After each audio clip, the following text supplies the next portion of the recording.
Thank you everyone for joining us for this webinar on digital platform selection. Our speakers for this topic are Rahul Khosla, partner at eDynamic, and Rolf Kras, CMS practice director, also at eDynamic. We are here to discuss the challenges and best practices of selecting a digital platform.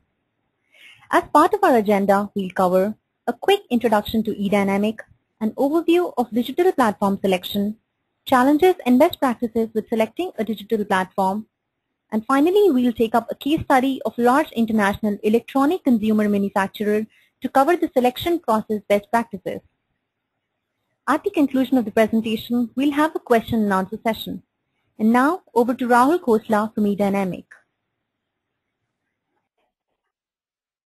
Well, thank you very much, Kamya. We're certainly very excited to be here to talk to you about a topic that is not only critical to the success of any digital strategy for marketers and technologists alike, but an area that we find is full of frustration and could causes problems in organizations. So we're here to talk about our experiences, our perspectives, and hopefully you can take away certain ideas from this conversation. We certainly are available for follow-up discussions if needed.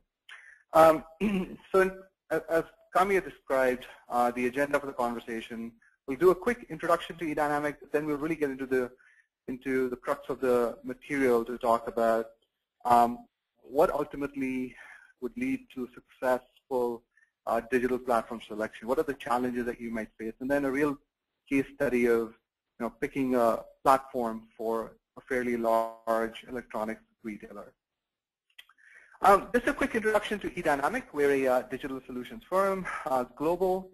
We have offices in North America, Asia, in the Middle East, and we have expertise in various verticals, including financial services, technology, retail, travel, and many more.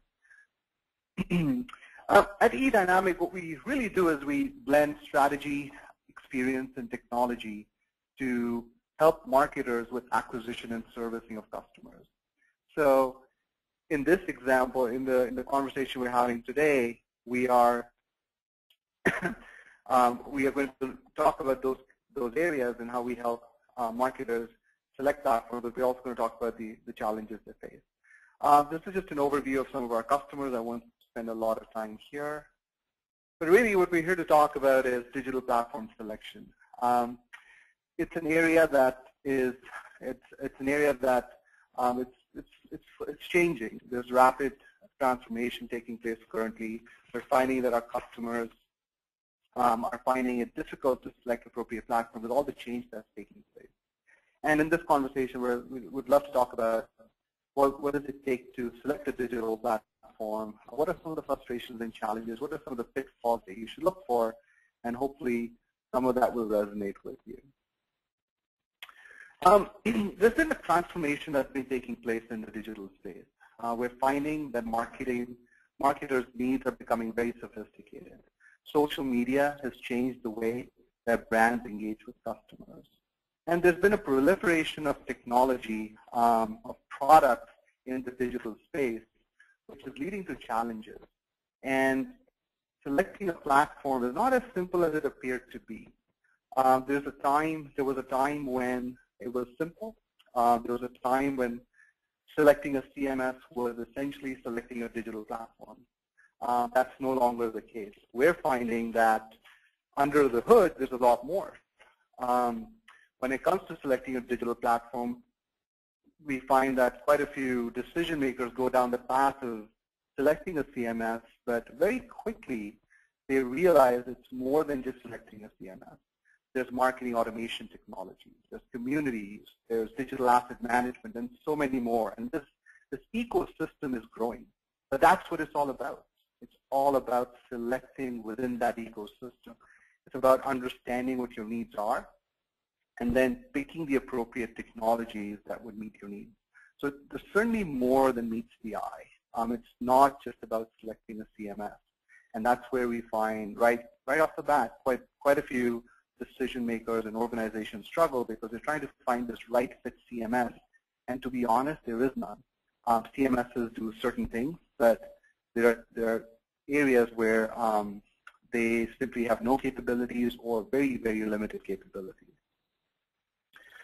So certainly when it comes to selecting a digital platform, it comes down to a basket of platform options. It comes down to options where you're selecting a few capabilities which are cohesive. It might be a CMS, it might be e-commerce, it might be search, and you're bringing them together to ultimately fulfill your solution that meets your needs. At this time, I'm going to hand over to my colleague Rolf Krause, who is going to speak about the digital platform. But before we do that, we are going to quickly do a poll where we would love to get your perspective on the selection process. So the organizer, if you don't mind, if you could launch the poll, and we'll wait for a minute, and you would see the poll appear, and we would love to see your perspective on the challenges that you face when you're selecting a digital platform. So we'll wait for about 30 seconds to a minute, and then we'll discuss the results.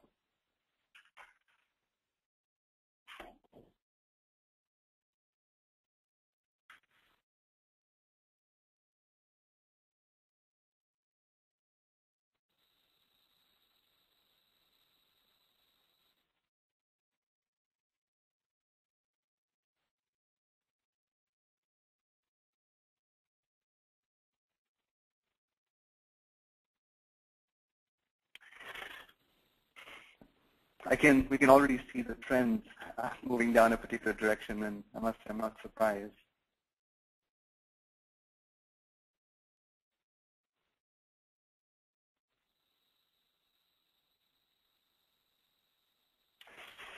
All right, wow. So we had quite a few responses, and there's it seems that this topic is of quite a bit of interest to people. But we have two areas neck and neck, believe it or not. So too many products to select to enable the platform and lack of proper requirements. Now, speak about these two topics. Interestingly, we do cover these topics in a lot of detail later. Let's talk about too many products to select, and that's absolutely true, and that's what we covered in a couple of slides before it. It's not about selecting the CMS. It's about selecting the appropriate platform. Now, quite often organizations start to go down the path of collecting requirements, but they don't do appropriate due diligence. So they start looking at products before they truly know what they need. And what ends up happening is that when you start to look at products, and there's so many out there and so many variations and so on, with not having proper requirements documented, you end up becoming, just getting excited about looking at products, and then it becomes difficult to understand which type of products you truly need, or which other products sort of don't fit your needs. So getting requirements documented, truly understanding your needs is critical. And certainly, lack of capturing proper requirements is a bit of an issue. And we see a few reasons why this occurs. One is we hear organizations it's a question of what they don't know. There's a lot that's changing. There's new areas coming up, new types of products coming up, and it's hard to keep track. So when they collect requirements, they're not sure if the requirements are appropriate. Secondly, an initiative such as this is not limited to just IT. There are various parts of an organization that needs to be engaged, including marketing, perhaps sales, and if they're not engaged, then the requirements are not properly articulated. So these two areas they resonate with me because we hear this all the time in terms of the areas of issues that customers face. And we'll certainly talk about them in more detail a little later. Over to Rolf Krause. Thank you, Rahul. I think one of the first things we need to do is properly define what we mean by digital platform. And digital platform really is a lot more than those individual technical platforms that we refer to in the ecosystem. The digital platform that we are referring to is a vehicle that enables the marketing team and the organization at large to be able to reach various goals. And what we're finding is that the big customer acquisition, retention of customers, and improving the overall engagement with the customer throughout the buying cycle. And to do that within a cohesive and unified set of tools that allow people to do this not only effectively, but to do it easily and without a lot of overhead and grief. So let's take a few moments, and before we move into the understanding of the process of selecting a digital platform, let's understand the platforms that we would be selecting, the various categories of platforms that we would be looking at typically when we engage with the customer. And of course, as Rahul had mentioned, one of the first that comes to mind is web content management. There's a lot of change recently in web content management in the fact that many of the systems have reached a certain point of maturity, and the vendors themselves are looking for new opportunities to solve. And we're finding many of these platforms are now reaching into areas of marketing automation, digital asset management, social media, communities, areas that typically have been solved by standalone best-of-class products.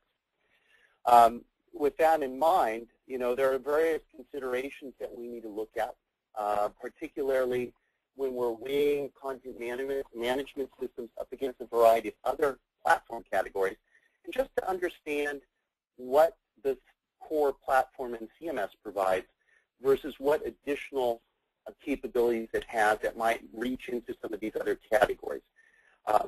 Are those capabilities going to be sufficient for us, or do we need to look at a best-of-breed product to help us out in those areas? So there's a lot of considerations here in terms of identifying not only your CMS needs, but possibly extending into other areas.